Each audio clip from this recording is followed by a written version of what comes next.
जय हिंद बच्चों आज से हमारा एक नया चैप्टर स्टार्ट होगा जिसका नाम है क्यूब एंड क्यूब रूट।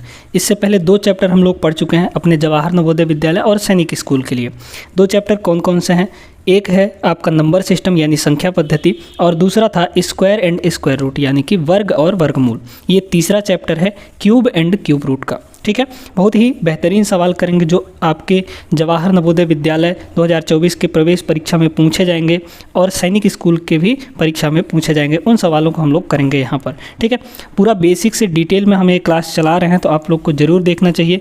अपने दोस्तों के साथ जो तैयारी कर रहे हैं उनको भी शेयर कर दीजिए ये वीडियोज़। ठीक है, आते हैं हम लोग क्यूब एंड क्यूब रूट। पहले इसका थोड़ा सा बेसिक समझ लेते हैं कि क्या क्यूब होता है, क्या क्यूब रूट होता है, इस बारे में फिर हम लोग सवालों को करेंगे और बहुत ही आसान तरीका सवालों को करने का बताएंगे, है ना।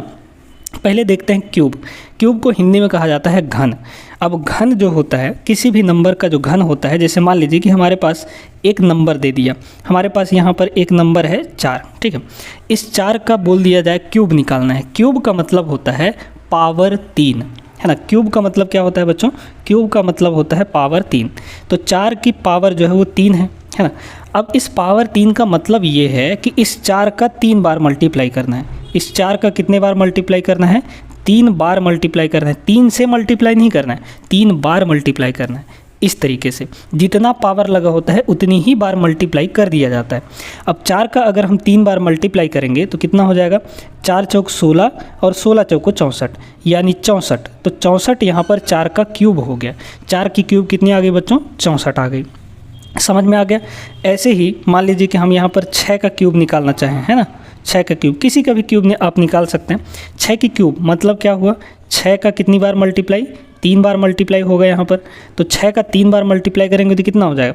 6 छक्के 36, 36 छक्के 216, ये 216 आ जाता है ना। तो 6 का क्यूब आपका 216 हो जाएगा। तो ये हुआ क्यूब का कहानी, है ना। अब देखिए क्यूब रूट क्या होता है। क्यूब रूट जो होता है क्यूब का जस्ट उल्टा होता है। जैसे 4 का क्यूब कितना आया है यहाँ पर? 4 का क्यूब आया है आपका 64, है ना। 64 आया है। अब यहाँ पर अगर हम 64 का क्यूब रूट निकालना चाहें, है ना, 64 का क्यूब रूट निकालना चाहें तो ये आ जाएगा आपका 4। कैसे? 4 का क्यूब 64, तो 64 का क्यूब रूट 4 यानी कि जस्ट उसका उल्टा हो जाता है। समझ में आ गई बात। अब क्यूब रूट का साइन, कन्फ्यूज़न होता है आपको क्यूब रूट और स्क्वायर रूट में साइन पहचानने में। तो ये जो साइन है ये आपका, इसके अंदर कोई भी नंबर हो सकता है। ये जो साइन है बच्चों ये होता है आपका स्क्वायर रूट का साइन, है ना। ये स्क्वायर रूट का साइन है, नोट भी कर लीजिएगा क्योंकि बहुत बार कन्फ्यूज़न हो जाता है। और यहीं पे अगर इसी में ये कोई नंबर है, इसी में बाहर अगर 3 लगा दिया जाए तो ये क्यूब रूट का साइन बन जाता है। ये किसका साइन है? क्यूब रूट का साइन है, यानी कि घनमूल का साइन है। समझ में आ गया। घनमूल का एक और साइन होता है, देख लीजिए क्या होता है। तो घनमूल का एक और साइन ये हो जाएगा नंबर, और इस नंबर के पावर में ये जो 3 यहाँ पर लिखा है ये पावर में 1/, में चला जाता है। तो इस साइन को भी पावर में अगर 1/3 दिया है तो इसका मतलब भी क्यूब रूट होता है। पावर में 3 दिया है तो वो क्यूब होगा, पावर में 1/3 दिया है तो वो क्यूब रूट होगा। समझ में आ गई बात। अच्छा, अब आते हैं जैसे यहीं पर इसमें देखिएगा 6 का क्यूब 216 है। 6 का क्यूब कितना आया है? 216 आया है। तो यहाँ पर अगर हम 6 का क्यूब रूट निकालना चाहें, 216 का क्यूब रूट, 216 का क्यूब रूट तो कितना आ जाएगा? सीधे सीधे 6 आ जाएगा। निकालने का तरीका हम आपको बताएंगे, अभी टेंशन मत लीजिए, बेसिक समझिए बस। तो उम्मीद करते हैं कि आपको समझ में आ गया होगा।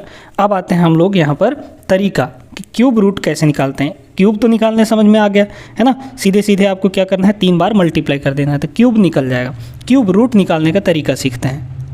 चलिए देखिएगा यहाँ पर, जैसे मान लीजिए यहाँ पर ये दिया गया है ना, 343 का क्यूब रूट आपके प्रश्न से ही ले लेते हैं, सवाल उठा लेते हैं। यहाँ पर देखिएगा क्या दिया है आपको? 343 का क्यूब रूट। अब इसका क्यूब रूट निकालेंगे कैसे हम लोग, है ना। 343 का क्यूब रूट, वैसे तो इसका 7 आएगा, फिर भी देखते हैं कैसे आएगा, है ना। तो इसके लिए क्या करते हैं बच्चों, देखिएगा यहाँ पर ऐसे लगाएंगे, ये थोड़ा सा बड़ा करेंगे और यहाँ पर 3 लिखा है तो 3 लिख दिए। अब इसका फैक्टर करना है। फैक्टर मतलब गुणनखंड, है ना। गुणनखंड कैसे करते हैं?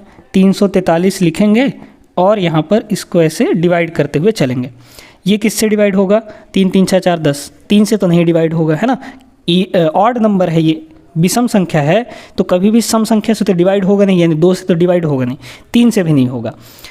4 से तो छोड़ ही दीजिए, 5 से भी नहीं होगा, 6 से भी नहीं होगा, 7 से करके देखें एक बार, देखिएगा 7 से अगर डिवाइड करें इसको तो कितना हो जाएगा ये, 7 चौक 28 बचा 6 और 7 नहीं हो 63, ये 49 बार में कट गया 7 से। अब ये 49 जो है ये फिर से 7 से कट जाएगा तो 7 सत्ते 49 है ना, फिर ये 7 से कट जाएगा, 7 1 जा 7। तो 343 को हम लोग क्या लिख सकते हैं, 343 को लिख सकते हैं 7 × 7 × 7, यानी कि 3 बार 7 का मल्टीप्लाई। अब जब हम क्यूब रूट लेते हैं तो क्यूब रूट के अंदर जो भी नंबर होगा वो 3 3 का पेयर बना के बाहर निकलेगा, यानी 3 3 का पेयर बनेगा। इसमें क्यूब रूट में 3 3 का पेयर बनता है, स्क्वायर रूट में 2 2 का पेयर बनता था, है ना। अच्छा, आते हैं यहाँ पर, तो 7 का 3 पेयर यहाँ पर दिख रहा है, तो 3 पेयर में से एक ठो यहाँ पर बाहर निकल जाएगा, यानी सीधे सीधे इसका आ गया 7। तो 343 का जो क्यूब रूट है वो कितना आ जाएगा, 7 आ जाएगा। बच्चों समझ में आ गई होगी। इस सवाल को देखते हैं, यहाँ पर क्या लिखा गया है, यहाँ पर ऐसे लिखा गया है कुछ इस टाइप से, यहाँ पे 3 लगा हुआ है, फिर 1 प्लस इसका वैल्यू जो है क्यूब रूट 343 का जो वैल्यू है वो कितना आ गया है, 7 आ गया है, तो यहाँ पर लिख दिए 7 और इक्वल टू यहाँ पे ये कितना हो जाएगा। अब इसको सिंप्लीफाई करते हैं, है ना, कितना हो जाएगा, ये हो जाएगा 3, 7 और 1 कितना हो जाएगा, 8 हो जाएगा। अब 8 का जो क्यूब रूट है वो सीधे सीधे 2 आ जाता है, क्यों, क्योंकि यहाँ पर 8 को अपन लोग क्या लिख सकते हैं, 8 को लिख सकते हैं 2 × 2 × 2, है ना। तो 3 पेयर बन गया 2 का, तो उसमें से एक तो बाहर निकल जाएगा, यानी 2 आ जाएगा। तो इसका करेक्ट आंसर जो है इस सवाल का वो 2 आ जाएगा, ऑप्शन नंबर बी, यहाँ पर ऑप्शन नंबर बी करेक्ट हो जाएगा। चलिए, तो उम्मीद करते हैं समझ में आ गया होगा। आगे चलते हैं और सवालों को देखते हैं।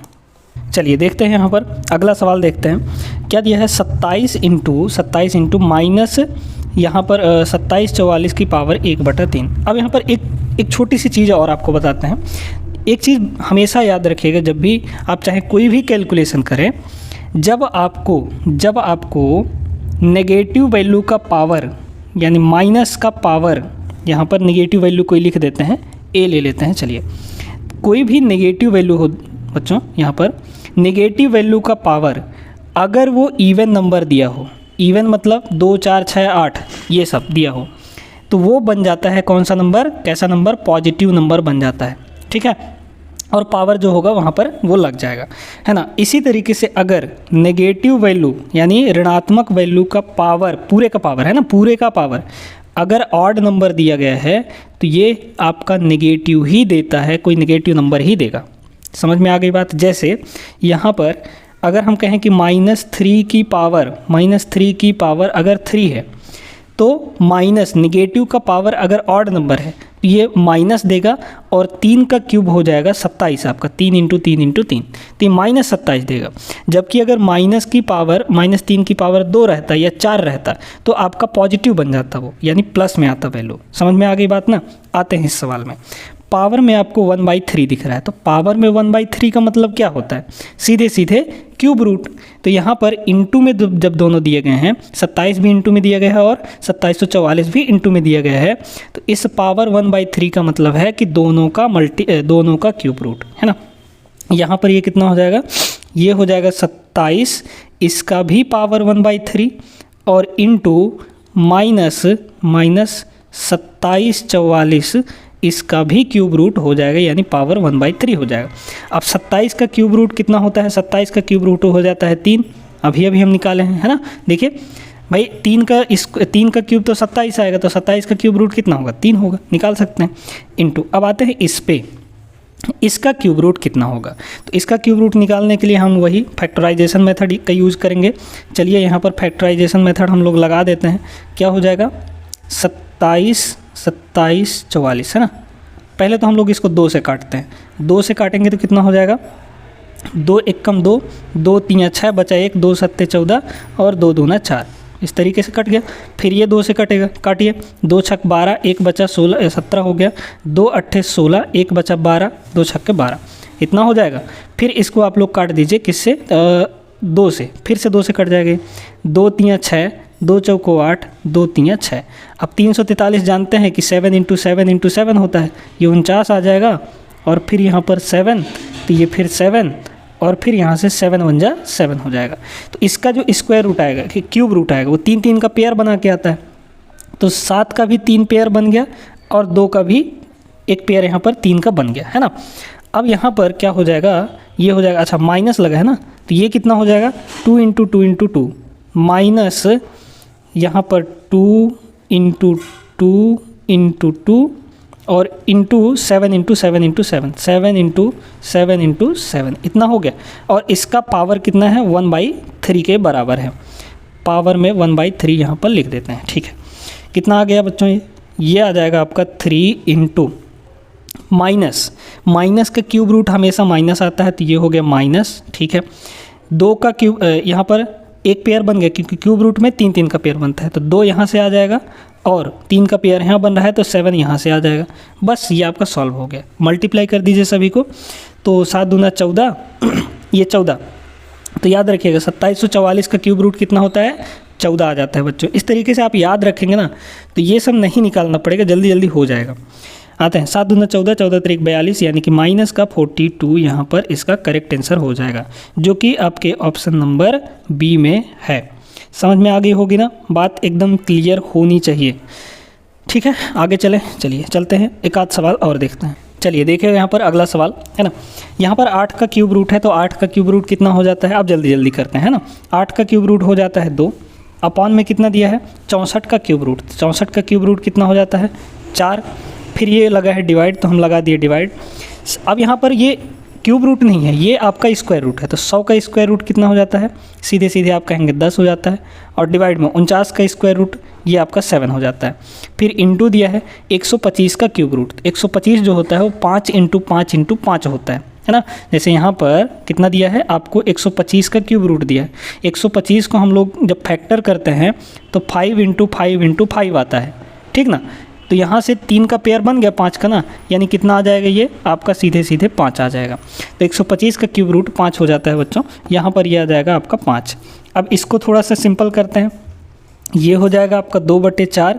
इसको हम लोग जब मल्टीप्लाई में बदलते हैं, भाग को मल्टीप्लाई में बदलेंगे तो ये उल्टा हो जाता है, यानी 7 ऊपर चला जाएगा आपका 100 डिवाइड में आ जाएगा, और इंटू यहाँ पर 5 है आपका। यहाँ तक क्लियर हो गई होगी ना। अब आगे देखिए, यहाँ से 2 1 कम 2, 2 दूनी 4, ये 2 हो गया है ना। फिर यहाँ पर क्या हो जाएगा 5 से ये 100 भी कट जाएगा, 5 1 कम 5, और ये आ जाएगा आपका 20 है ना। तो 7 बटे यहाँ पर 7 बटे कितना हो जाएगा 7/40। कुछ गलती हो रहा है क्या, हाँ यहाँ पर थोड़ा सा गलती हो रहा है, देखिएगा यहाँ पर 100 का स्क्वायर रूट 10 होगा ना, यहाँ पर थोड़ा सा गलती हो गया है। चलिए कोई बात नहीं है, ये यहाँ पर सुधार लीजिएगा इसको 10 है ना। तो 5 दूना 10, ये यहाँ पर इससे कट जाएगा, ठीक है, कोई दिक्कत नहीं है। ये स्क्वायर रूट 100 का स्क्वायर रूट 10 आएगा, 100 लिख दिए थे हम गलती से। अच्छा, ऊपर हो गया 7, नीचे आ गया 2 दूना 4, तो 7/4, 7/4। इसको जब हम लोग मिक्स्ड फ्रैक्शन में बदलेंगे तो कितना हो जाएगा 4 1 कम 4, 4 होल बचा कितना 3, शेष ऊपर लिखते हैं और डिवाइड में 4, तो एक सही 3/4 आपके ऑप्शन नंबर ए में है। ये आपका करेक्ट आंसर हो जाएगा बच्चों। उम्मीद करते हैं समझ में आ गया होगा। आगे एक सवाल और देखते हैं, फिर अगले क्लास में हम लोग करेंगे। देखिएगा अगला सवाल ये रहा, -5/11 का क्यूब निकालना है आपको। अब नेगेटिव पावर का नेगेटिव वैल्यू का पावर यहाँ पर ऑड नंबर दिया है, तो ये वैल्यू किस में आ जाएगी, ये वैल्यू आपकी हमेशा माइनस में आएगी। तो पहला ऑप्शन आपका नहीं हो सकता क्योंकि ये पॉजिटिव वैल्यू दिया है। थर्ड ऑप्शन भी नहीं हो सकता क्योंकि ये भी पॉजिटिव वैल्यू है। बी और डी में से कोई एक ऑप्शन होगा आपका। 5 का क्यूब कितना हो जाएगा, इस होल क्यूब का मतलब होता है कि दोनों का क्यूब, चाहे डिवाइड में हो चाहे मल्टीप्लाई में हो, वो दोनों का क्यूब कहलाता है। समझ में आ गई बात। तो 5 का क्यूब कितना होता है, 5 गुणे 5 गुणे 5 करेंगे तो 125 आएगा, डिवाइड में 11 का क्यूब हो जाता है 1331, 1331 ये इतना। तो कौन सा ऑप्शन करेक्ट हो रहा है बच्चों, यहाँ पर बी ऑप्शन करेक्ट हो रहा है। अगर आप वैल्यू जानते थे तो कैलकुलेट करने की भी ज़रूरत नहीं थी, इसमें पेन उठाने का भी ज़रूरत नहीं था। उम्मीद करते हैं समझ में आ गया होगा। तो आज की क्लास में बस इतना ही। आज की क्लास कैसी लगी आप लोग ज़रूर कमेंट करके बताइएगा, और अच्छी लगी हो तो लाइक कर दीजिए, अपने दोस्तों के साथ शेयर भी कर दीजिएगा। मिलेंगे अगले क्लास में, तब तक के लिए जय हिंद।